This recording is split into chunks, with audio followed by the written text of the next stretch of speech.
будь сильным в Его силе. Аллилуйя. Ха-ха. Господь, спасибо Тебе.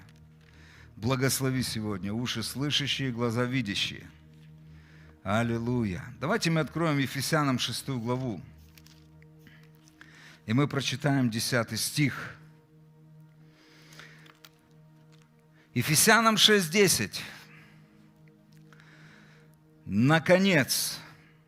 Когда звучит слово «наконец» в Библии, это как подводя итоги. То есть это самое главное из того, что говорилось в предыдущем, вверху там. Вы понимаете? Вот это вывод, это самое главное. Вот это то, ради чего мы говорили, что впереди было. Вот самое главное, наконец. 2 слова в Писании, на которые я советую вам обращать внимание. Итак и наконец. Итак и наконец. Это 2 слова в Библии, где действительно Бог говорит, вот это самое главное, что я хотел сказать. Вы понимаете? И вот апостол Павел говорит, наконец, вот что самое главное. Братья мои и сестры, укрепляйтесь Господом и могуществом Его силы. Укрепляйтесь Господом. Это самое главное, вывод того, что было сказано до этого. И что же это самое главное? Это то, что нам нужно укрепляться Господом и могуществом Его силы. В центре не мы, друзья. В центре не наши дары, не наши таланты, не наши связи, не наши способности. В центре Господь и Его могущество. Друзья, не уповайте на свои связи, не уповайте на свои дары, таланты. Они рано или поздно подведут вас.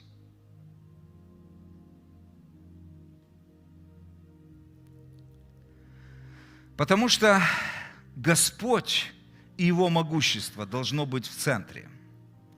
Мы зависим от Господа. Библия говорит, что Христос – это Божья сила и Божья премудрость.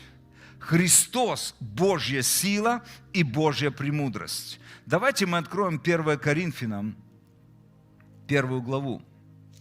1 Коринфянам, 1 глава. И там чудесные места Писания. 24 и 25 стих. «Для самих же призванных, иудеев и еленов, мы проповедуем Христа, Божью силу и Божью премудрость». Вы понимаете, что Христос – это Божья сила. Христос – это Божья мудрость. 25 стих. «Потому что немудрое Божье премудрее людей, и немощное Божье сильнее людей». Чудесное место Писания. Что оно нам говорит? Что самая малая мера Божьей силы больше, чем самая великая человеческая сила. Самая малая мера Божьей силы больше, чем самая великая человеческая сила.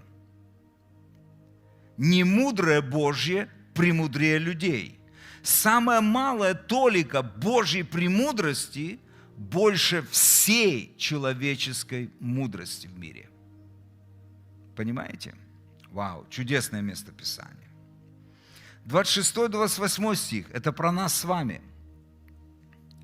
«Посмотрите, братья и сестры, кто вы призванные. Немного из вас мудрых по плоти, немного сильных, немного благородных. Но Бог избрал немудрое мира, чтобы посрамить мудрых. И немощное мира избрал Бог, чтобы посрамить сильное. И незнатное мира, и уничиженное, ничего не значащее избрал Бог, чтобы празднить значащее». Мне интересно, Бог, зачем? Может быть, есть намного лучше люди, чем я или ты. Почему Бог избрал нас? Господь говорит просто, посмотрите на себя. Посмотрите на себя. Бог говорит: послушайте, я избрал вас, потому что я хочу, чтобы вы укреплялись моей силой и моим могуществом, чтобы вы не полагались на свой разум, чтобы вы не полагались на свои дары, на свою премудрость, чтобы вы не полагались на свой жизненный опыт. Я хочу, чтобы вы полагались на Меня и только на Меня. Я ваша сила и я ваша мудрость. И если вы позволите мне это, то немудрое станет мудрым, незначущее значущим. Бог сделает это. Аллилуйя. К сожалению, многие дети Бога умаляют Бога, который живет в них. Я просто сплошь и рядом встречаю людей, которые чего-то боятся в жизни. Я имею в виду сыновей и дочерей Божьих. Делать какие-то решения, принимать вызовы. Они боятся, они не уверены в себе. Знаете, почему люди боятся и не уверены в себе? Потому что они сконцентрированы на самих себе. Они сконцентрированы на своих ошибках. Они сконцентрированы на своем промахе, на своих грехах, на своем несовершенстве, на своей неспособности. Вы понимаете? Они сконцентрированы на самих себе, но не на Боге, великом Боге, который живет внутри них. В центре их внимания и концентрации, их слабости, несовершенства, недостатки, комплексы и страхи. И они боятся делать какие-то вызовы, то есть принимать какие-то вызовы. Знаете, что я заметил, друзья? Уже скоро будет 30 лет, как я в служении. И я заметил просто, если брать вообще служение, то, наверное, и 32 года уже. Потому что мы буквально через 3 месяца мы стали лидерами домашней церкви просто. 33, извини, да. 33 года уже мы в служении. Через 3 месяца мы были лидерами домашней церкви. Мы только покаялись, через 3 месяца мы были лидерами домашней церкви. Так что мы уже, можно сказать, 33 года в служении. Вы знаете, что я заметил, наблюдая за верующими? Бог время от времени дает каждому из нас определенные вызовы и просит сделать что-то. И вы знаете, что люди, которые говорят: нет, Господи, я этого не могу. Послушайте, но никогда Бог,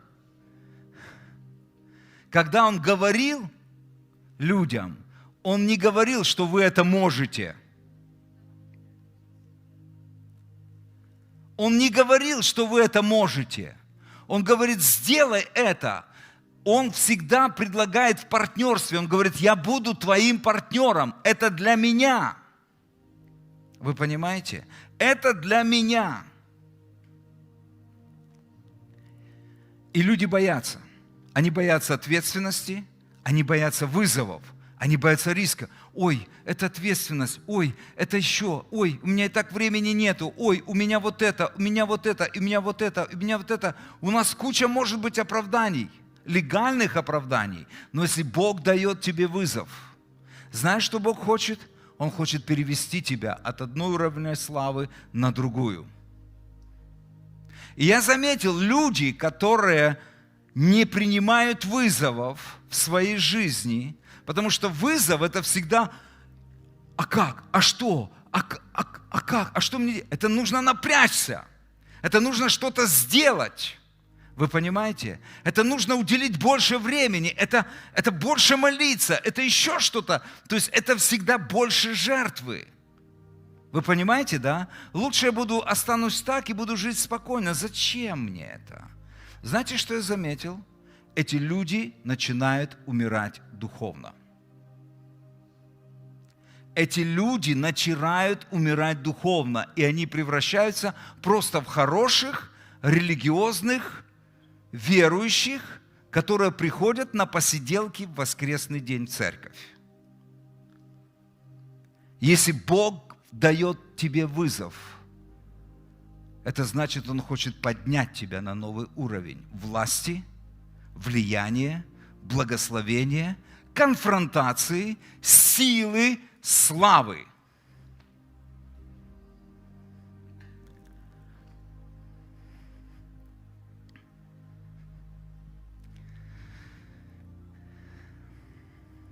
Вы понимаете, очень важно не то, что мы делаем, очень важно то, кем мы являемся. Очень важно не то, что мы делаем, а то, кем мы являемся. Моя Библия говорит, послушайте, я буду читать сейчас очень удивительные, знакомые нам места Писания. Пусть Дух Святой просто, знаете, поставит печать. Мне нравится, подобается это слово «закорбує в Отце в ваших сердцах». Просто поставит печать, гравировку просто. Библия говорит, что все мы дети Бога по вере в Иисуса Христа. Галатам 3:26. Мы сыновья и дочери всемогущего Бога. Вау! Друзья, этим местом можно пропитываться и просто наслаждаться. Я сын всемогущего Бога. Я сын всемогущего Бога. Я его любимое дитя. Вау! Чего мне бояться? Каких вызовов мне бояться? Какой ответственности мне бояться? Если Бог говорит, сделай это для меня, я буду с тобой. Я сын всемогущего Бога. Вау! Все вы дети Бога по вере или через веру в Иисуса Христа. Библия говорит также, Колоссянам 1, 13-14, что Бог избавил нас от власти тьмы. Кто является князем тьмы? Дьявол. Бог избавил нас от власти дьявола. И что дальше там написано? И ввел нас в царство возлюбленного Сына Своего. Я в Его царстве, я в царстве Сына Божьего. Я Сын Божий, избавленный от власти дьявола, и я сегодня нахожусь в царстве Сына Божьего Иисуса Христа. Вау! Дальше написано, в котором мы имеем искупление кровью Его и прощение грехов. Я куплен.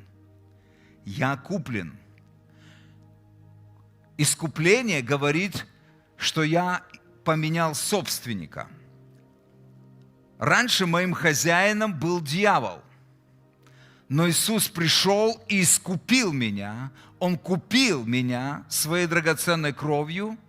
И сегодня на мне печать Бога, которая говорит и свидетельствует всему духовному миру, что я собственность Всевышнего Бога. Я собственность Бога. И дальше написано, что Он простил все мои грехи. Аллилуйя! То есть Бог не ставит мне в вину мое прошлое. Он не обвиняет меня за мое прошлое. Вы понимаете? Дьявол хочет напоминать вам ваше прошлое. Бог говорит, я не помню. Кровь Иисуса стерла. Мы ответственны только за наше настоящее и будущее. Но все, что было до Иисуса Христа, Бог стер это. Аллилуйя. Я вижу, вы несчастливы от этого. Дьявол приходит и напоминает вам, а Бог говорит, извини, я не помню. Я знаю только одно, что говорит Отец Небесный. Это мой Сын, я знаю Его по имени. На Нем моя праведность, на Нем моя святость. Он искуплен, на Нем печать моего Духа. Он моя собственность. Он мой сын, я знаю его по имени. У меня есть призвание, у меня есть на небесах место для него, подписанное место, где он будет сидеть на троне. Аллилуйя. Я ожидаю его, когда он исполнит все, что он должен исполнить. Все, что говорит Бог. Дьяволу, который приходит и обвиняет. Послушайте дальше, что говорит Слово Божье. Слово, которое является наивысшим авторитетом во Вселенной. Слово Божье – это наивысший авторитет во Вселенной. Тем более оно должно быть авторитетно для нас. Тем более просто. Все, что говорит Бог о нас. 2 Петра, 1 глава. 2 Петра, 1 глава. Смотрите, что здесь написано. 3 стих, первая половина стиха. Как от божественной силы Его, вау, даровано нам все, что? Даровано, то есть дано даром. Нам не нужно трудиться, Бог просто дарит нам. Через свою силу, своей силой Бог дарит нам, что? Все потребное. Что значит потребное? Необходимое для жизни. Вау! Бог просто от своей силы дает нам все необходимое здесь, на земле, для жизни. Какой жизни? Да как-нибудь проживем, Господи. Нет. Иисус сказал, я пришел, чтобы дать жизнь. И Он не поставил точку. Какую жизнь Он пришел дать? Я хочу, чтобы у вас было больше, чем достаточно. Потому что избыток – это больше, чем достаточно. Вот почему мы должны быть щедрыми людьми. Потому что у нас, когда мы знаем, кто мы есть, у нас больше, чем достаточно. Мы можем дать больше, чем имеем. И мы не боимся, что мы останемся без хлеба, без воды, без пищи, без одежды. Отец позаботится о нас, как от божественной силы Его. Вы понимаете, где наш источник? От божественной силы Его дано нам все необходимое для жизни. Аллилуйя. Вау. Вот это просто взрыв мозга. Колоссянам 2 глава. Это я только выборочно читаю, чтобы нам прийти в то место, кем Бог нас видит. Кем Бог нас видит. Колоссянам 2 глава. И я прочитаю 9-10 стих. И здесь написано: «Ибо в Нем, в Иисусе Христе, обитает вся полнота божества телесно». И что, о чем говорит здесь Дух Святой? Дух Святой говорит, что вся полнота Бога, Бога Отца и Бога Духа, она обитала в теле Иисуса Христа, Сына Божьего, когда Он ходил по земле. В физическом теле полнота Бога Отца, то есть все, что имеет Бог Отец, все, что имеет Бог Дух Святой, все просто было наполнено в изобилии в теле Иисуса Христа. В Нем обитало. И слово «обитание» – это постоянное место жительства. Понимаете? Ареал обитания. Ареал обитания – это постоянное пребывание чего-то, место жительства. Слово «обитание». И написано: в Нем, в Иисусе Христе, обитала вся полнота божества, Бога Отца и Бога Сына, телесно, то есть в теле. Следующий стих вы читаете? Кто? «И вы имеете эту же полноту во Христе Иисусе». Вы имеете полноту Бога, не меньше, ту же самую полноту Бога Отца, Бога Сына теперь и Бога Духа Святого, вы имеете всю полноту Троицы. Это внутри вас, верующих в Иисуса Христа. Вы имеете полноту в Нем. Аллилуйя. Это то, что говорит Божье Слово, которое является наивысшим авторитетом во Вселенной. У меня вопрос. Почему мы этого не видим? Почему мы этого не переживаем? У меня есть ответ.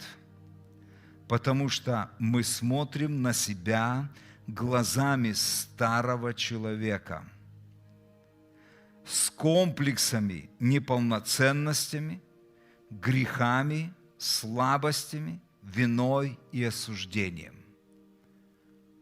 Мы по-прежнему оцениваем себя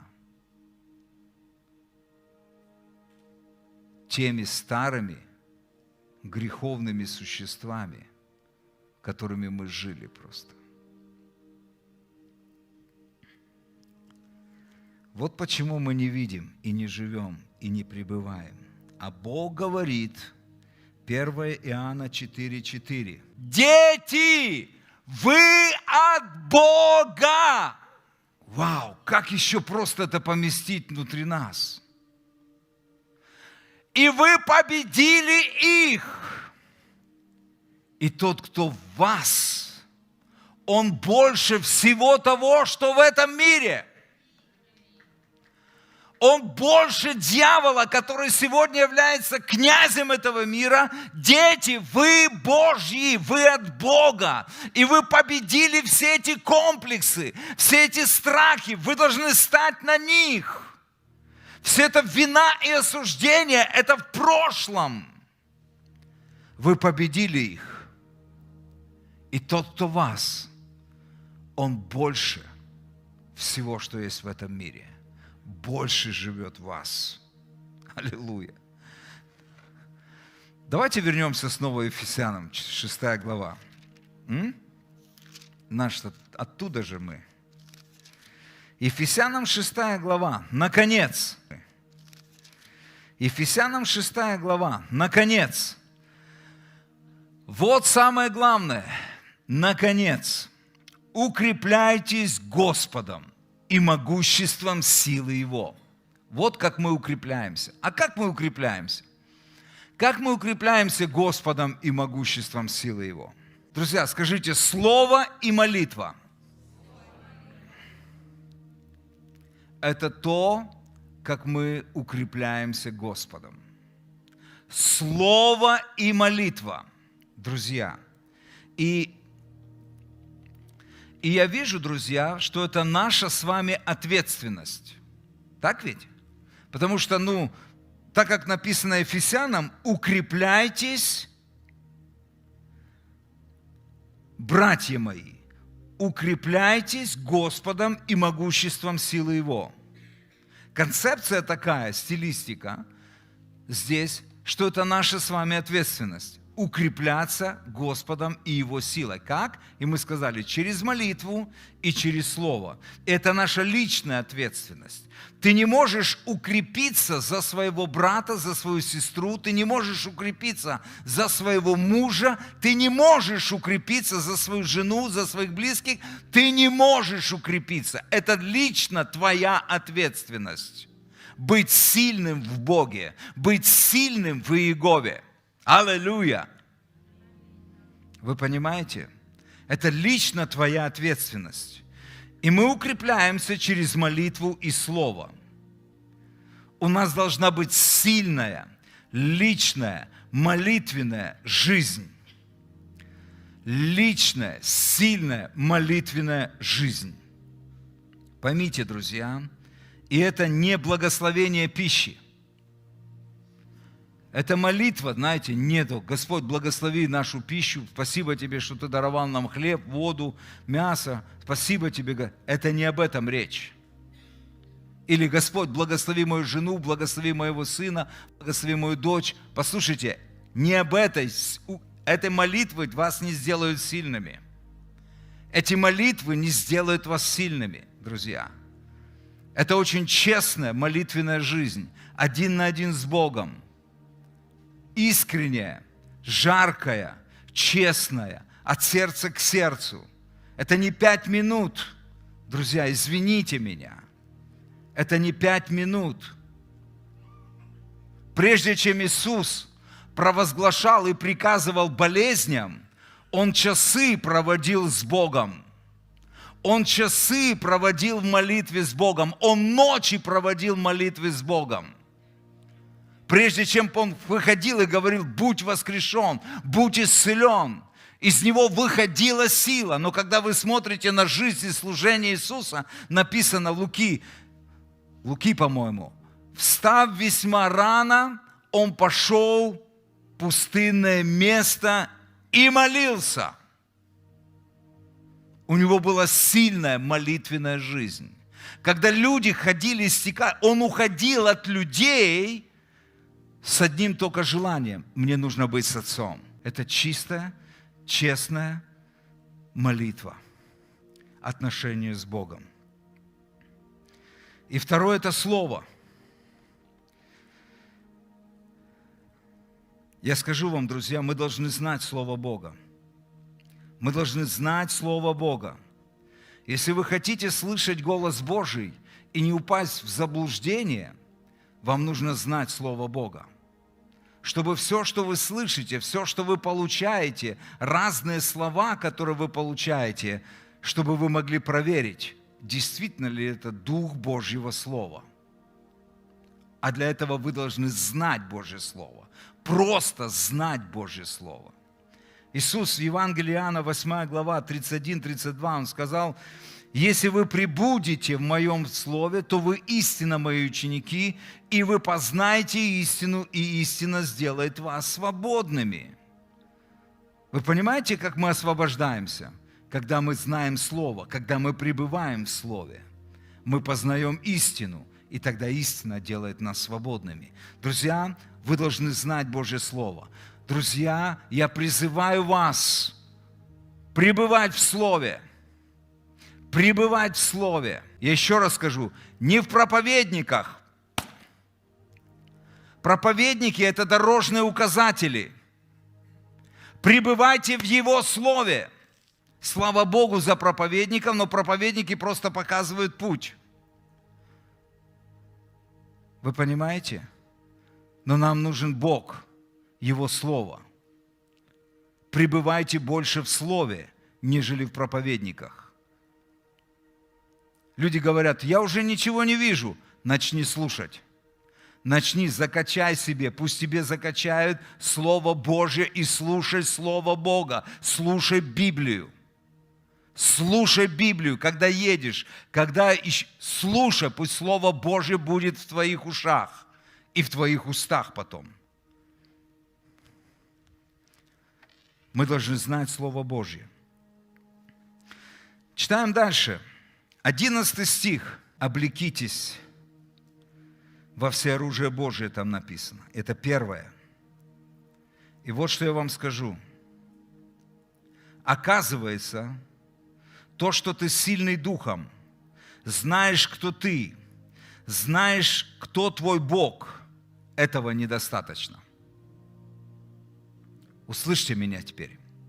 Многие терпят поражение, имея сильную молитвенную жизнь, зная Слово Божье, но не терпят поражения от дьявола. И они просто поражены. Они говорят: я не понимаю, почему. Я переживаю Божье присутствие. Я цитирую Писание. Почему? Почему? Я такой сильный. Почему? Бог четко говорит: ты на правильном пути. Ты укрепляешься. Ты через слово и молитву узнаешь, кто я, кто ты, как я думаю о тебе. Это чудесно. Но этого недостаточно, чтобы стоять против дьявола. Этого недостаточно, чтобы жить победоносной жизнью. Тебе нужно облечься в мое оружие. Бог говорит: у меня есть оружие для того, чтобы сражаться. И не просто оружие, ты должен научиться, как пользоваться этим оружием. Теория не поможет. Ты должен практически научиться, как воевать. И Библия говорит об этом. Облекитесь во всеоружие Божие, чтобы вам можно было стать против козней дьявольских. Чтобы стать против козней дьявольских. И второе, мы должны знать, что у нас есть враг. Он никуда не делся. Есть две крайности в церкви. Первая крайность. Дьявол поражен, и мы пребываем в любви Отца, мы наслаждаемся Его присутствием. Все аллилуйя, все аминь, все классно, аллилуйя, мы просто все. Это одна крайность. Другая крайность – везде видеть дьявола, везде видеть врага. Но враг никуда не делся. Кто из вас знает об этом? Дьявол никуда не делся. И очень важно, чтобы мы не впадали в эти крайности. Потому что Библия говорит, что нам нужно стать против козней дьявольских. И интересно, греческое слово «стать» буквально это занять устойчивую боевую позицию и приготовиться к битве. Это буквально. Это то, о чем Библия говорит. Все время Иисус, когда говорил о чем-то, Он говорил, что бодрствуйте. То есть будьте собраны. Будьте всегда готовы, будьте собраны. Вы понимаете? Не на расслабоне. Все аллилуйя, все аминь. Друзья, если вы будете на расслабоне, Библия говорит, вы будете порабощены кознями. Знаете, какое толкование слова «козни»?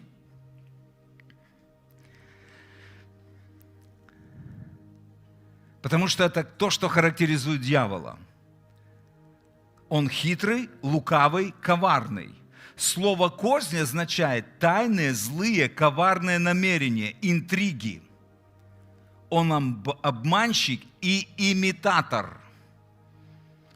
Он подделывает духовные вещи на раз-два. Вы понимаете? И если мы не будем бодрствовать и говорить, да дьявола нет, Бог все сделал. Вы первый, кто попадет в его ловушку. Потому что вы не бодрствуете. Иисус все время, очень часто, посмотрите, просто выберите это слово, сколько раз Христос говорит бодрствуйте, бодрствуйте, стойте, бодрствуйте. И сколько апостолы говорят в своих посланиях слово бодрствуйте. То есть будь собран, будь внимателен, будь сосредоточен, будь готов к сражению всегда. Аминь. Библия говорит в притчах, по-моему, если в день битвы ты оказался слабым, то бедна сила твоя. То бедна сила твоя. Мой тренер, он говорил так, то, что ты выполнил кандидата в мастера спорта, говорит, ничего не значит на соревнованиях. Ты должен на каждой тренировке подтверждать, что ты кандидат в мастера спорта или мастер спорта. На каждой тренировке, не от соревнования к соревнованию, а на каждой тренировке пошит так, как мастер спорта. Вы здесь со мной? Живите каждый день, как сыновья и дочери Божьи. Бодрствуйте. Утверждайте, кто вы есть.